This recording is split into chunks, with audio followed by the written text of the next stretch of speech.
Yaklaşık 5 aydır hastanemizde anestezi altında diş işlemlerini ameliyathane şartlarında yapmaya başladık. Yaklaşık 500 adet çocuğun ameliyatını anestezi altında gerçekleştirdik. Bugünden itibaren artık randevu beklemeye gerek kalmayacak çocuklarımız için. Biz insan hayatının gelişim çağında en önemli dönem olan çocukluk çağında ve beslenmenin gelişime katkısını da göz önünde bulundurduğumuzda aslında önemli bir iş yaptığımızı düşünüyoruz. Diş işlemi ne kadar hızlı olursa beslenme ve gelişim de o kadar hızlı olacaktır. Bunun için de 3 ay, 4 ay, 5 ay randevu beklemeye gerek kalmasın diye biz burada hızlı bir şekilde işlemlerimizi gerçekleştiriyoruz. Halil Yağız ve Diş Sağlığı Hastanesi'nde hastalarımız bir gün bekliyorlar. Anestezi altında diş işlemi kararı alınıyor ve ertesi gün biz ameliyatını planlıyoruz. Aynı zamanda bir gün içinde de taburculuğunu gerçekleştiriyoruz. Gece yatma ihtiyacı olmadan işlemin olduğu günde hastalarımızın taburculuğu gerçekleştiriliyor. Ve artık Şanlıurfa'daki hastalarımızın da hiçbirinin şehir dışına gitmesine gerek kalmayacak. Hiç randevu beklemeden aynı gün, aynı hafta içerisinde anestezi altında diş işlemlerini gerçekleştirebiliyoruz. Ben Adana'dan gelen bir hastayım. Halil Yağız ve Diş Sağlığı Hastanesi'ndeyiz şu an.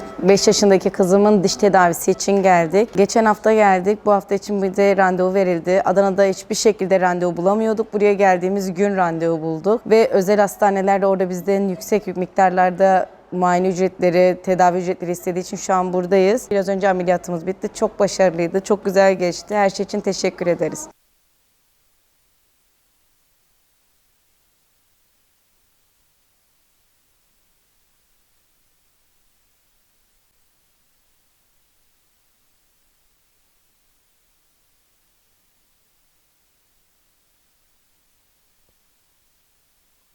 Tane.